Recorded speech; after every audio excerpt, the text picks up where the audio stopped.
La 4G Batelma vous présente Ny vaovao. Ny miokany fahombiazana. Arahinao ny fampalalam-baovao miaraka amin'ny Castel, il est tiré fahombiazana. Tête aux pieds avec la gamme de protection individuelle Secure Plus. Respectant les normes de sécurité de la personne et adapté aux besoins du quotidien. Arahinao ny fampalalam-baovao miaraka amin'ny Batimax, la qualité au meilleur prix.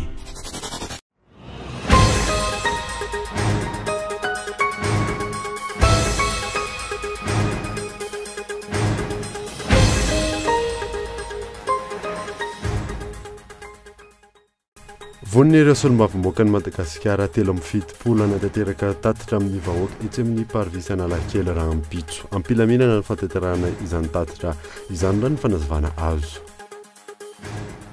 Fomba efa mahazatra ireo sefokotany indray no ataon'ny fitondrana fitaovana.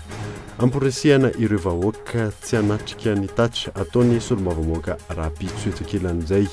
Fampanjakana ny demokrasia ny fanaovan'ny solombavamboaka izao tatitra izao ary tokony hialana mitahotra vokatry ny raha ataon'ny mpitondra. Omenany orinasa Aksaf Power ny fanamboarana ny milina faharoan'ny Tsirama eny Ambohimanambola. Io orinasa vahiny io ny karakara ny fanamboarana ilay milina simba nanomboka ny taona 2010 ary haritra 5 taona ny famerenana ny volana ampiasaina. Ainy ny mpanara-baovao sahady ny mety ho fiakaran'ny vidin-jiro indray. Ny tananlarana voalohany hatrany Nosbe amin'ny tany fizahantany mamofadina ny tourisme sexuel betsaka indrindra eto Madagasikara tsy vaovao intsony izany raha ny fanazavan'ireo mpisehatra amin'ny ady amin'izany. Ny lalàna no tsy miatra araka ny tokony izy hoy izy ireo. Maresaka iraisam-pirenena anisy ny fihetsiketsehana maro omaly tany Frantsa tamin'ny toerana maro. Fanoherana ny politika apetraky ny filoha frantsay no anton'ireo fihetsiketsehana ireo. Ny adidian'ireo arahanao afaka fotoana fohy.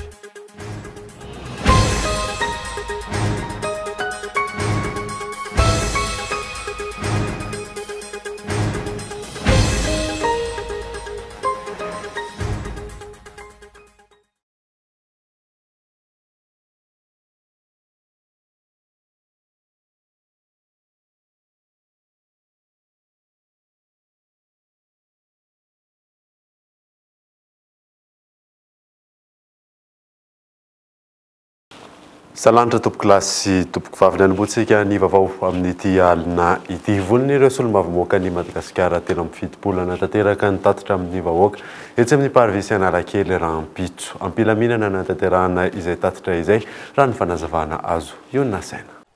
Nitsidika ny toerana anatanterana ny tatitra amin'ny vahoaka raha ampitso eny amin'ny parvisy Analakely ireo solombavamboaka ny Madagasikara tamin'ity andro an'ity.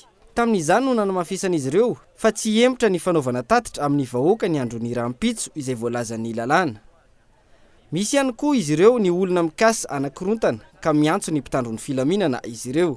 Rahampitso araka ny fanapakevitra rehetra indrindrandrindra izay 1.10 mianada eto Antananarivo miampy an'ireo namanay telo amin'ny fitopolo izay efa eto Antananarivo ny akamarony fa io eto dolo izay rehetrarehetra rahampitso maraina dia voniny izahay zany anao tatitra amin'ny vahoaka ny Antananarivo. Ny tatitra izay ho atao dia tatitra mikasika ny lalàna izay nolanina atao amin'ny Assemblée nationale nandritra n'izay fotoana nanaovana session extraordinaire anakefatra izay. Mandeha ny resaka amin'izao fotoana izao dia manao recrutement ana gros bras, manao recrutement ana olona ohatry izao sy izao. Efa misy anaran'olona fantatray, misy sarin'olona azonay, misy gros bras efa fampiresaka taminay na mpandrehanay hoe rakoto na rabe tonga taty aminay naname vola anakorotanana ny hetsika izay ataonareo. Ka izay zany dia mampitandrina an'ireny olona ireny ary milaza amin'ireny olona ireny fa tsy azona ekena izany. Tsy azona ekena ihany koa ny ilazana fa izay manakorotana. Tsy ekena ny fanaovana mizana tsindrinila eo amin'ireo samy solombavambahoaka. Tokony halalaka ny rehetra hoy ny fanazavana. Tsika rehetrarehetra tompona andraikitra dia samy mahafantatra avokoa fa manara-dalàna ary adidy masina ho an'ny solombavambahoaka ny manao tatitra. Okitsika tompona andraikitra tsy tanila satria efa iaraha mahita fa nisy ny solombavambahoaka izay efa nanao tatitra ihany koa ary teny ankalamanjana nahazo alalana tany amin'ny commune nanao an'io zavatra io aminay dia mitodika manokana ho anareo mpitandro filaminana anamafisana ny tenin'ny namana teo so ary voalaza ny lalàna ny fanaovana tatitra amin'ny vahoaka hoy ny solombavam-bahoaka ny Madagasikara voafidy tao vavatenina ka tsy tokony ho sakanana. Dia député Madagasikara ny anarany ny solombavam-bahoaka zony tanteraka ny miteny amin'ny vahoaka malagasy nizaniza naizanaiza fanomezam-boninahitra no atao amin'ny district zay nafovidianao fa zona tanteraka no miteny amin'ny vahoaka malagasy. Faharoa zona tanteraka koa no manotrona ny namanay. Amin'izao iray andro mialohan'ny gadonan'ny fotoana anaovan'ireo solombavam-bahoaka ny Madagasikara voafidy teto Antananarivo hotronin'ireo solombavam-bahoaka naman'izao mametra-panontaniana ny mpanara-baovao. Hosay ampiasa ireo mpitandron'ny filaminana ho hery famoretana ve ny fitondrana HVM. Mazava nefa ny voasoratra ao anatin'ny karatra mahasolombavambahoaka didina ny manampahefana sivily sy miaramila amela malalaka ny tompon'ny karatra andeha na aiza ka hanampy azy sy hanohana azy ary ifarimbona aminy ka ampiasa hery raha ilainy zany. Ny fanohitra amin'izay ve no hitranga hoy ny mpanara-baovao sa anara-dalàna ny rehetra ka hiaro ny vahoaka sy ny fananany tokoa ny mpitandron'ny filaminana. Ireo solombavam-bahoaka izay manamafy fa tsy hembotra raha mpitso. Fa avy aloha izahay raha mpitso ho avy eo fa tsy maintsy tonga eo zay ninina am'seo de toute façon ozy fitenin'ny vazaha zay na vraiment za ho avy eo zahay. Fomba efa mahazatra ireo sefokotany indray no ataon'ny fitondrana fitaovana. Ampirisihana ireo vahoaka tsy anatrika ny tatitra ataon'ny solombavam-bahoaka raha mpitso etsankirany. Fampanjakana ny demokrasia ny fanaovan'ny solombavam-bahoaka izay tatitra izao ary tokony hialana ny tahotra vokatry ny ramatahora ataon'ny fitondrana Mikaela Ramarola. Miainga indray ny fomba fanao ataon'ny fitondram-panjakana sakanana ankolaka ny vahoaka tsy anatrika ny tatitra ataon'ny solombavam-bahoaka raha mpitso. Ireo sefokotany no ampiasaina amin'izany toy ny famoronana imotampoka teo. Entsakilan'izay zon'ny malagasy sy jivakivolo ny afantatra ny zava-misy marina tokony hanjaka ny demokrasia ny fahalalahana firenena ao anatin'ny tany demokratika ny fanomezana kahalalahana ireo solombavam-bahoaka anao ny tatitra hoy kosa ny fanazavan'ireo sendra ny mpanao gazety ny Cool TV FM androany. Ao anatin'izay zay zany dia miteny hoe ny anjara asany tsirairay ao anatin'ilay izy dia hitandro ny filaminana ny fandriam-pahalemana indrindrandrindra ireo mpitandro filaminana satria ny antony tatitra no ataon'ireo solombavam-bahoaka ny vahoaka ao tonga ao dia vonina ihaino an'ilay tatitra ary tsy mieritreritra hoe na fanakorontanana na hoe ataontsika hoe tsy filaminana ao anatin'izay ka ny anjara asan'ny mpitandro filaminana amin'ilay hoe tokony andraikitra amin'ilay hoe mitandro ny vahoaka sy ny fananany dia mitandro ny filaminana izay ho atrehan'ireo vahoaka ireo ary koa miaro izay fananam-bahoaka manodidina ny toerana anaovana an'ilay tatitra ka ao anatin'izay zany dia hoe amin'ny mahatany demokratika atsika dia tena zo fototra io ary tokony tsisy fanakasakanana satria izay no marika fa hoe tena tany manaraka ny atao hoe demokratika tsika ao anatin'izay zavatra izay. Pirofo na dia laviny sasany ara hoe tsy marina zany kolokolo zany izany nefa ny adina ka adiresana ny antimma sy ny mapara ataoko angamba tokony tsy misy ohatry zany tsony ary miezaka tsika zany niala amin'izany krizy zany ka raha pitso andeha hiaraka ny timma sy ny mapara hanazava amin'ny vahoaka amin'izany atao hoe inona marina moa mety ho loza hoentin'ity lalam-pifidianana zay natao amboletra ny fandaniana azy teny amin'ny anteny mera ty ataoko angamba fa rariny sy intsiny raha nazava amin'ny vahoaka makasika an'izany hialantsika sahady amin'ny resaka disadisa raha pitsy ravaka pitsika hitondra n'ity fireneny ity ho any anaty lalina indray tsisy vahoaka ty hiditra krizy zany tsony.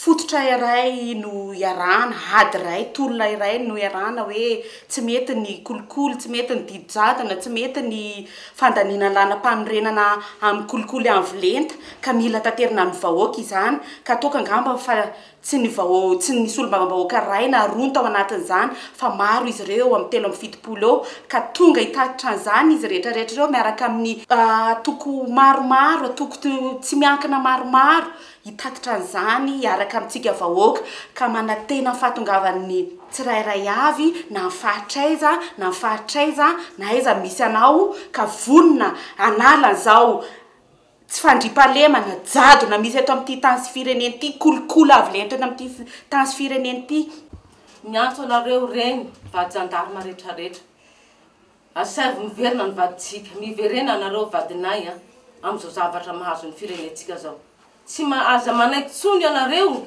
ho hery famoretana fa mijoro am'le hoe tandroka ary nivozona anareo fa nano zanatsika zandarma neka matimaty foana isambolana zao marary ny fonay mahareny anay ampy zay ny famonona ny zanakay zandarma ampy zay ny fanaovana hery famoretana anareo zandarma vadinay mba tazomy le mahatsikatsika ary ny vozona ny aro ny vahoaka sy ny fananana ny zavatra mety azoko tenena fotsiny angambany de hoe tsy tokony indray mandeha angambany no anaovana zavatra tahaka zao fa ilaina ny anaovana famelabelarana fampizarana fampafatarana ny vahoaka ny olo-pirenena tahaka zao matetika dia matetika amin'ny mahasolom-bavam-bahoaka ny zareo zay de tsy hoe mampafantatra ihany koa fa maka hevitra avy aty amin'ny vahoaka ihany koa ny tokony ataon'ireo solom-bavam-bahoaka reo de amiko zany tokony atao amina fomba tsotra izay ahafahan'ny rehetra mahazo any zavatra ho resahany eo raha ilaina ny manao karazany otrany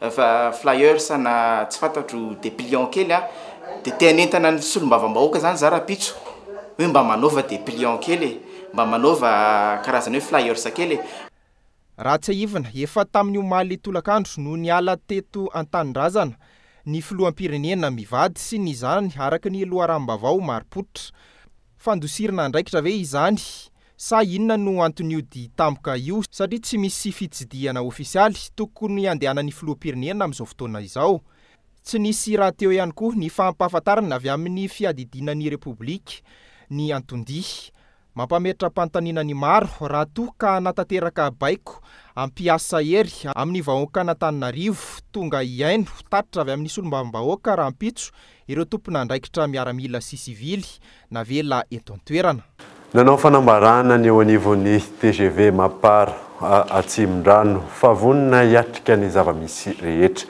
manohana ny etsika izay anaovana ireo solom-bavam-bahoaka tatitra rapitso etsy amin'ny lapan-tanàna Analakely ihany koa izy ireo fanampanazavana ny antoko TGV Mapara eto amin'ny district Atsimndrano dia manao zao fanambarana izao rehefa nandinika ny zava-niseho eto amin'ny firenena tato ato dia vonina ny TGV Mapara hiatrika ny zava-misy rehetra manoloana ny fandaniana lanam-pifidianana mifehy ny fifidianana filoham-pirenena izay natao amboletra tao anatin'ny kolokolo lehibe izay tena hitondra any Madagasikara any anaty-kizo ary ahina hitondra any amin'ny adatrano manohana ny tolona izay ataon'ny député 370 Mapara TIM MMM tsy miankina izay mikatsaka ny asony firenena amin'ny fanatanterahana fifidianana malalaka marina tsy misy fanilokiliana izay hitondra any Madagasikara any amin'ny maraina vaovao miantsony malagasy rehetra mba anohana ny antson'ireo député ireo ary ho tonga maro hihain'ny tatitra izay atao eo amin'ny lapan-tanàna ny asabotsy 20 aprily ho avy zao raha fomba vao afaka kosa indray dia omena ny orinasa Aksaf Power ny fanamboarana ny milina faharoan'ny jirama eny Ambohimanambola. Io orinasa vahiny io ny karakara ny fanamboarana ilay milina simba nanomboka ny taona 2024 aritra 5 taona ny famerenana ny volana ampiasaina. Ahiny ny mpanara-baovao sahady ny mety ho fiakaran'ny vidijiro indray Lili Rabata. Araka ny fampitam-baovao avy amin'ny orinasa jirama sy ny fitsidiana nataon'ny tompon'andraikitra omaly anomboka ny asa fanarenana ny milina centrale thermique mpamokatra herinaratra eny Ambohimanambola. Ny orinasa vahiny Aksaf Power no andray an-tanana ny fanamboarana io milina io izay simba nanomboka ny taona 2024. Io orinasa io ihany koa no hitantana ilay milina ao anatin'ny 5 taona. Aorin'izay no omena ny orinasa jirama ny fitantanana io milina io. Mampanay ny mpanara-baovao hatrany ny fomba fiasan'ny fanjakana amin'ny fanomezana ny fananam-panjakana ho tantany tsy miankina tahaka izao. Nisy ve ny tolobatra na ahafana nanomezana io fanamboarana sy fitantanana io? Inona no ifanarahana amin'ny orinasa vahiny io izay efa nahazo ny fanamboarana ny milina mamokatra 80 megawatt tany aloha? Tsy maintsy ilaina ny mpampiasa vola vahiny ve ny fanarenana ny fananany fanjakana malagasy tahaka izao fa tsy vitan'ny fanjakana ny mitady vola anarenana izany ary mamerina ny vola indramina ao anatin'ny fotoana voafetra. Lafo anefa no hividianan'ny fanjakana malagasy ny herinaratra avoakan'ireo orinasa vahin'ireo izay tsy maintsy hakatombony hamerenany ny volana ampiasainy. Ny mpanjifa malagasy ihany koa aorian'izay no hanonitra ny banga amin'ny varotra io. Ahina sady araka izany ny akaran'ny vidin-jiro indray na misy aza ny fampanantenana ny ampidina izany aorian'ny 5 taona itantana ny Axaf Power Central io. Central izay amokatra herinaratra 420 megawatt.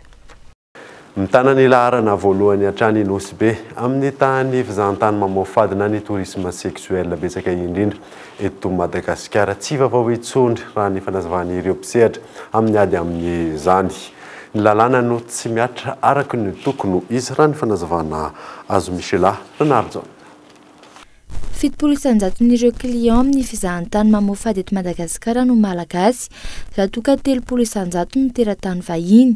Raha ny fanazavan'ireo tompona andraikitra misehatra amin'ny ady amin'ny fizahantany mamofady, vehivavy 12 hatramin'ny 17 taona no voakasik'izay. Ny faritry Nosy be no ahitana tambo indrindra. Any Antotanisa 80 isanjaton'ny fizahantany any Nosy be no fizahantany mamofady, saingy efa lasa fahazarana ho an'ny olona ny mahita izany. Efa lasa fahazaran'ny fiarahamonina zany mahita amin'ny tranga fanararaotana ka manoloana an'izay dia tsy misy taitra intsony ny olona hoe inona moa zany ny fihetsika mila ataony mba hisoroana an'izay fanararaotana izay mianjady any amin'ny ankizy izay ka izay mihitsy ny anisany anairana ny fiarahamonina hoe ny ankizy dia olombelona fa tsy fitaovana. Ary indrindrandrindra mendrika ny ainan'izay mankizy azy izay izy fa tsy isy olo vaika sady ny anjarany olon-dehibe ao anatin'ny fitadiavana vola ahafahana mivelona. Raha ny Totanisa navoakan'ny Amnesty International, ireo mpivarotena Nosy be sy Toamasina no namaritra ny 30 hatramin'ny 50 isanjaton'ireo olona mivarotena amin'ny mpizahatany. Tsy vaovao intsony raha ny fantatra mikasika izay fa ny fampiarana ny lalàna no tsy misy ka mampitohy ny toetra rà. Mikasika ny fivoaran'ny tranga ny taloha hatreto mbola vao tamin'ny volana martsa moa nandalo tany dia fantatra fa ny tranga dia misy eo ihany ny ankizy miainao anatin'izay fotsiny no misy miova. Izany hoe misy ny lasa dia misy miditra ao anatiny. Miatra ny lalàna izay fangatsiaka fa misy tokoa ny lalàna misahana an'io fanararaotana mamofady io voakasika ao anatin'izay ny fizahantany mamofady.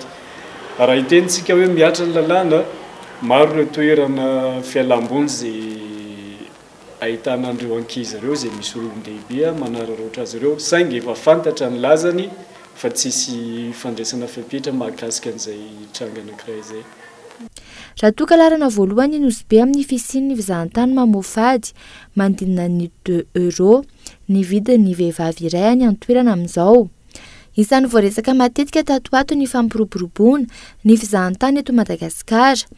Fahatratrarana mpizahantany miisa 5,7 hetsy amin'ny tsy taona 2022 ity. Tsy fantatra mazava kosa ny ady atao amin'ny fizahantany mamofady izay. Tondray ranaraka dokavarotra isika melohany ahitantsika ny valandresaka nataon'ny UDTEC amin'ny fanolorana ofisialy ny Huawei P20 sy ny P20 Pro. Eo ihany koa ny tolotra sy ny fampahafantarana ataon'ny Access Bank Madagasikara ho an'ireo mpanjifa. Rehefa avy eo ary.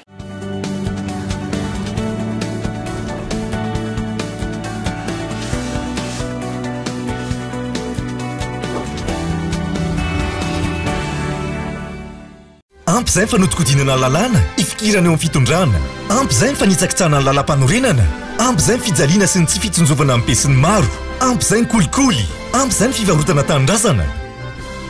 Ny solombavambahoaka an'i Madagasikara dia manentana antsika rehetra hifanotrana manoloana ny lapantanana Antananarivo. Anatrika ny tatitra lehibe ho antsika vahoaka malagasy tsy vaky volo ny asabotsy 20 aprily amin'ny 10 maraina. Zava-dehibe mahakasika ny fiainam-pirenena no taterina amintsika. Ampy izay ny fanodinkodinana lalàna, ifikirana eo amin'ny fitondrana. Ampy izay ny fanitsakitsahana ny lalam-panorenana. Ampy izay ny fijaliana sy ny tsy fitsonjovana amin'ny besin'ny maro. Ampy izay ny kolikoly. Ampy izay ny fivarotana tanindrazana. Koa manentana antsika rehetra ho tonga eny amin'ny lapantanana Antananarivo ny asabotsy 20 aprily izao manomboka amin'ny 10 maraina. Entanintsika samy mitondra sainam-pirenena. Pour les fans de vitesse, avec la 4G by Telma, connectez-vous avec le monde entier et surfez librement sur vos applis préférés partout à Madagascar. Plus de 60 villes couvertes. Profitez-en avec Telmanet One Week 1 giga pour seulement 12 500 ariars. Tapez le dièse 322 étoile 73 dièse. Telma, numéro 1 de l'internet à Madagascar.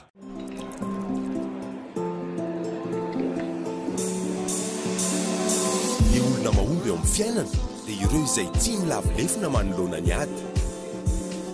Olona mahay mitrandraka ny fahombiazana eo amin'izay sehatra misy azy.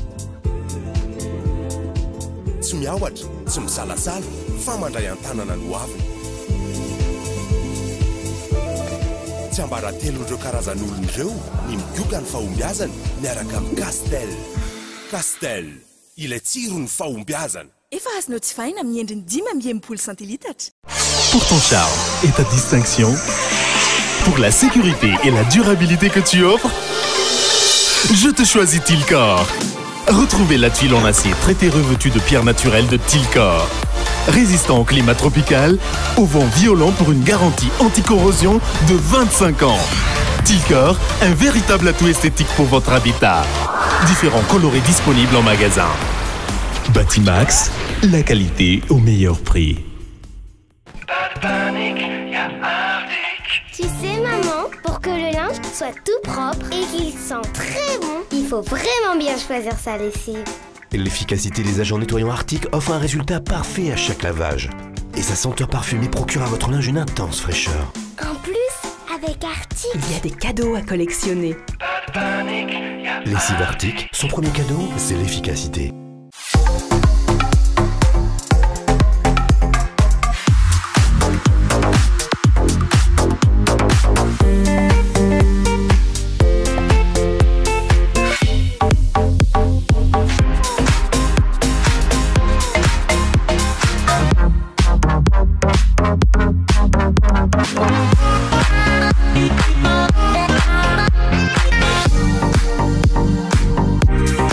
We love chocolate.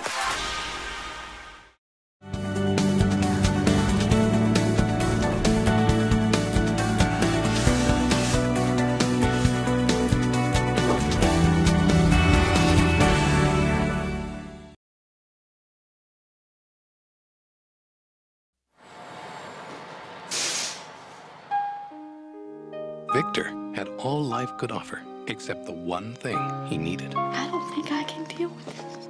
I'm not going to die. I'm going to recover. No, please don't do that. Hillary! What's happening? I need a life. I have a life with you. Julia Roberts. Campbell Scott. In a Joel Schumacher film. Dying young. Araiky ny hitantsika teo eny tamin'ny fampahafantarana teo eny le choix d'aimer no horonan-tsary mihetsika arahantsika amin'ny 10 ora sy sasany alina eto amin'ny Cool TV. Nanohizatsika ny vaovao azy dia totosa io tolakandro io nandritry ny valandresaka nataony orinasa Uditec etsy amin'ny chef avenue Sorano ny fanolorana amin'ny fomba ofisialy ny finday ho hoe P20 sy P20 Pro fanadidina Élisée Potoarson. Raha araka ny fanazavana azo ny P20 sy ny P20 Pro no smartphone raitra indrindra amin'izao fotoana izao, indrindra eo amin'ny lafiny fakantsary sy ny processeur. Izy ireo dia mihodina amin'ny alalan'ny processeur Kirin 970 cadencé à 2,36 GHz. Maro ihany koa ny zavatra mahaliana amin'ireto modelin'ny finday vavolenta ireto. Hoy ny fanazavana nandritra ny valandresaka toy ny écran full view, ny enregistrement vidéo 4K sy ny slow motion à 960 images par seconde. Etsy andaniny nanolotra ny Huawei P Smart ihany koa ny orinasa Uditec izay marina fa mpisolo tena ofisialy ny orinasa Huawei eto Madagasikara. Tsy vitsy ny mahaliana amin'ity smartphone P Smart ity toy ny selfie amin'ny alalan'ny fihetsika fa tsy mila manindry bokotra intsony. Ity zany ny hika farany moa zany dia ny spécificité-any zany dia teneniko teo hoe na ny version ny Android dia efa Android 8, Android Oreo zany ny version ny Android ao anatiny. Dia ny interface dia efa EMUI 8.0 zay moa zany ny interface mbola misy hatramin'izao fotoana izao dia zay ny ao anatiny dia teneny koa processeur le hoe Kirin 659 dia processeur interne ny Huawei mihitsy zany no manamboatra an'izay dia zay misy no ampidirina atao anatiny le izy midika an'izay dia elana amin'ireny le hoe mibeuge ny téléphone donc tsy mandalo an'izany mihitsy le izy satria le moteur ao anatiny efa Huawei le zavatra rehetrarehetra miaraka aminy dia efa Huawei daholo. Ny processeur ihany koa dia anisan'ny matanjaka fa izany Kirin 659 izany no mampiodina ny P-Smart.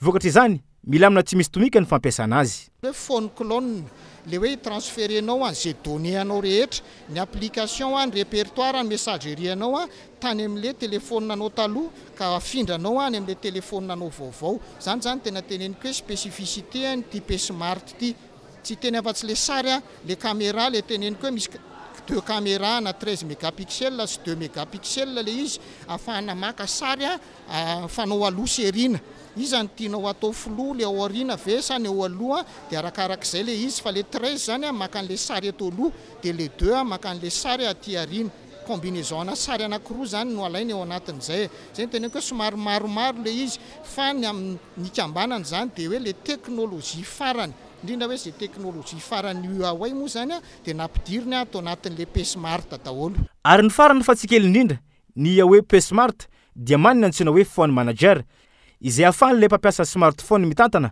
amin'ny fomba tsotra ny faharetany vatoaratra. Zay ny tena spécificité-ny afa-tsy afiteny ahako hoe iny le selfie afahana manao vatatena ray manontolo iny hoe apetraka lavidavitra le téléphone dia manainga tanana fotsiny ianao dia afaka midéclencher zany le caméra afaka 2 na 5 na 10 na 10 secondes arakarak'izay itiavanao azy moa azo anaovana koa izy photo de groupe hoe ny anankiray fotsiny manangatanana dia azo daholo zany le groupe rehetra tsy ohatrin'ny selfie mazatra hoe iny le tapany ambony iny foana ny azo hitanareo ary le teo nisy nanao geste mihitsy ry zareo teo ampanaovana an'le selfie zay zany teneniko hoe tena karakteristika hafa manaraka koa le misy manomboka rapitso ny fitsinjarana azy ity amin'ireo mpanjifa amin'ny vidiny zakany rehetra.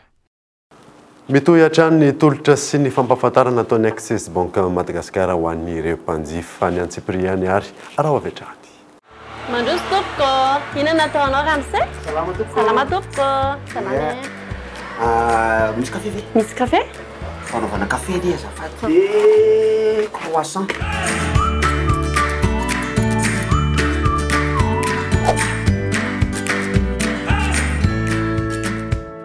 Mazotoary eo. Ianao madama nareo ve mba eritreritrany hoe hanitatra ity tsena nareo ty? Tena mieritreritra mihitsy zay hanitatra tsena. Nareo ve zany maneritreritra hoe indram-bola any amin'ny banky? Eo an'le findramam-bola zany ohatrany tsy mieritreritra ny indrarikinindrina vola mihitsy izay sady ny problème anay zany eo amin'le ohatra misy accident nefa ny vola tsy maintsy aloha foana dia ohatra sy manahirana kely anay dia mieritreritra zany hoe anangona tsikelikely foana zany manitatra tsikelikely.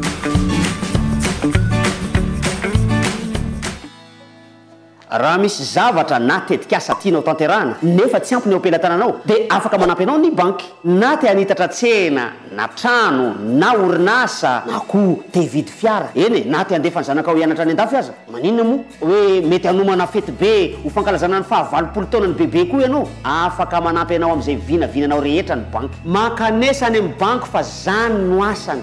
Ny banky dia azonao anaovana findramam-bola arak'izay vinanao fantaro fa rehefa mindram-bola ianao dia mividy fotoana ny dikan'izany.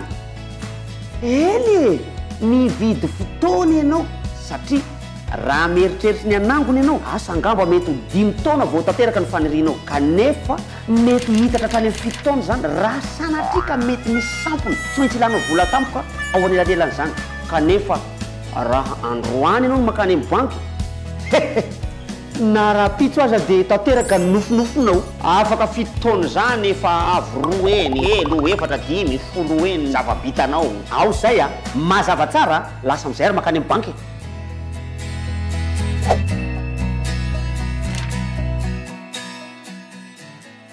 Ary zay reto mbola eo ihany lasa ho any amin'ny banky miona velomo.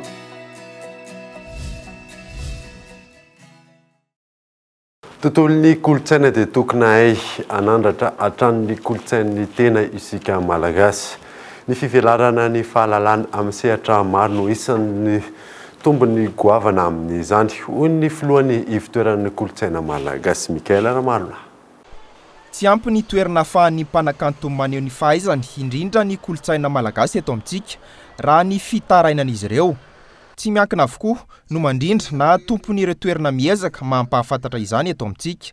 Iray amin'izany ny fitoeran'ny kolotsaina malagasy ary natokana indrindra hanandratana avo sy tadiavana ny very eo amin'ny kolotsaina malagasy. Ny rehefa manao fijery raha misy fikasana iray natao dia alalinina kokoa ny kolotsaina ao anatiny, ny fomba fanao, ny fomba ny tany, ny fomba ao anatin'ny orinasa, kolotsaina daholo izay zavatra ary izay kolotsaina izay hoentina hatsaraina, alalinina ary zaraina miara-piretan-drazana.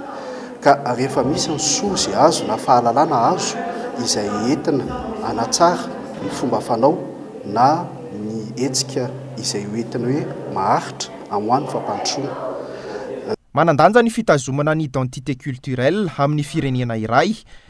Na izany aza, ilaina ny fifanakalozana amin'ny kolotsaina firenena hafa amin'ny eto an-toerana ho hatrany ny fanazavana.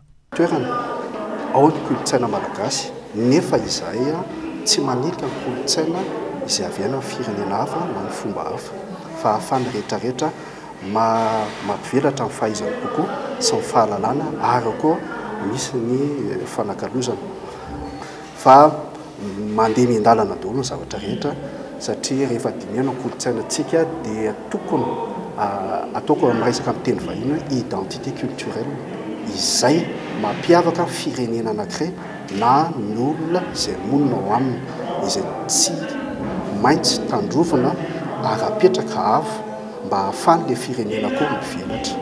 Nisy ny hetsika isan-karazany nentina nanamariana ny 5 taona ny ivitoeran'ny kolotsaina malagasy, toerana izay tantanin'ny tsy miankina. Vaovao ara-panantanjahantena dia tapitra treo ny lalana ho an'ny Fossa Junior eo amin'ny fiadinany amboaran'ny kafana teo aza ny fandresena azon'izy ireo nandritra ny lalao miverina Henri Florian. Ny farana treo ny dian'ny Fossa Junior eo amin'ny fiadinany amboaran'ny Confédération na taranja baolina kitra. Tsy tratra mantsy ny isa tokony hanohizana ny lalana. Resan'ny Fossa Junior tamin'ny isa ronoray ny Aduana Star avy any Ghana teo amin'ny lalao miverina eo amin'ny fiadinany amboaran'ny CAF taranja baolina kitra tany amin'ny kianjan'ny Rabebe Nanjara Mahajanga. Efa nanatompo tamin'ny isa 9 masy ny ekipa ny Aduana Star nandritra ny lalao mandroso izay natao tany ivelany. Tsy ampy nahafahana niakatra amin'ny dingana manaraka ity vokatra azon'ny Fossa Junior ity. Tsy vitan'ny ekipany Boeny izany ny remontada. Nanana herijika tokony handresy 10 minitra anefa ny Fossa Junior fa saingy tsy ampy teo amin'ny famonom-baolina. Vao nanomboka 4 minitra no efa nafaty baolina ny Fossa Junior tamin'ny alalan'ny penalty. Totoafo ny fanamfian'ny Malagasy tamin'ny alalan'ny Dax Sir Jean-Yves. Nafaty baolina faharoa indray ny Fossa Junior tany amin'ny minitra fa-70. Tany amin'ny minitra fa-80 no nahita herika ny ekipa Ghaniana nafaty baolina iray. Hiatrika ny lalao isam-bondrona araka izany ny ekipa ny Aduana Star avy any Ghana raha tapitra treo kosa ny lalan'ny Fossa Junior izay solotena malagasy. Maresaka iraisam pirenena Miguel Diaz-Canel izy indray no lehibe mitantana ny firenena any Cuba ankehitriny. 18 taona ny lehilahy ary izy no andimby toerana ny Prala Castro izay mitantana nandritra ny 10 taona tany an-toerana. Fanampanazavana. Aujourd'hui commence un nouveau mandat au service d'une nation. Manomboka androany, mandat hafa indray no atomboka ho fanompoana ny firenena izay mampirehare olona maro. Tsy nitera-tany Cubain ihany fa olona tapitrisany manerana ny Amerika ary manerana izao tontolo izao. Manao izao kabary izao ny tenako. Miaraka amin'ireo andraikitra rehetra tsy maintsy hanina amin'io toerana io. Ary ampahalalana tanteraka fa hiroso amin'ny dingana manaraka ny lalana hafa indray isika. Conscience que nous sommes en train d'inaugurer une autre législature. Maresaka iraisam pirenena izay hatrany dia nisy ny fihetsiketsehana maro omaly tany Frantsa tamin'ny toerana maro fanoherana ny politika apetraky ny filoha frantsay no antin'ireo fihetsiketsehana ireo fanadina. Manodidina ny 2 alina sy 1 hetsy hatramin'ny 3 hetsy no namaly ny antso tamin'ny fihetsiketsehana omaly ny antson'ny CGT, mpiasan'ny hôpitaly, mpianatra, mpanao mozika, niarana aneo ny heriny anohitra ny filoha frantsay Emmanuel Macron. La politique de Macron qui est menée, c'est une politique qui est... Politika ao ankapobeny entiny Emmanuel Macron.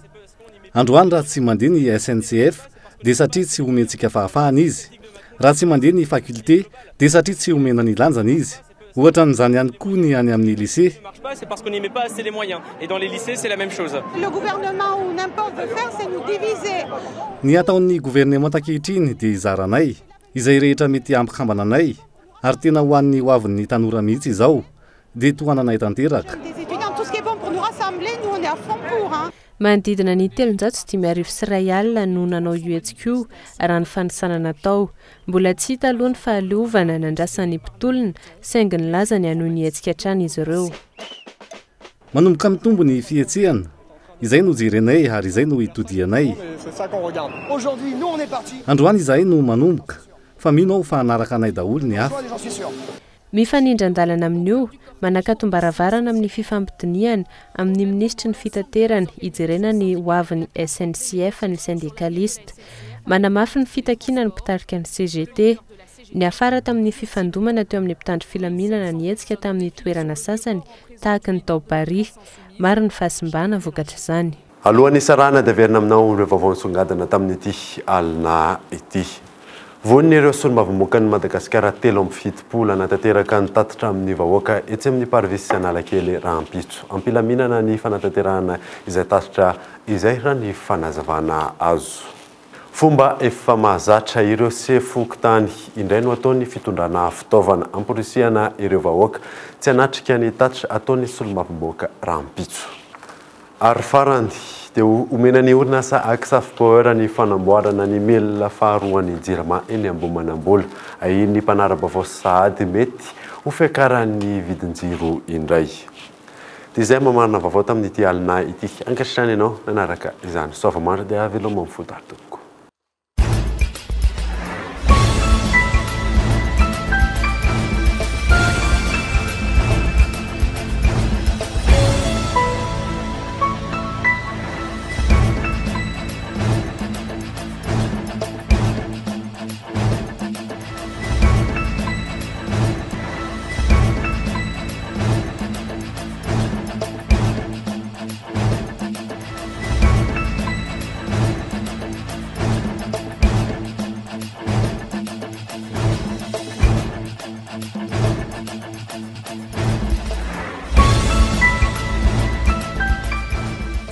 Au pied avec la gamme de protection individuelle Secure Plus. Respectant les normes de sécurité de la personne et adapté aux besoins du quotidien. Batimax, la qualité au meilleur prix. Castel, il est tiré une faumbiazan. La 4G by Telma vous a présenté Ni Vavao.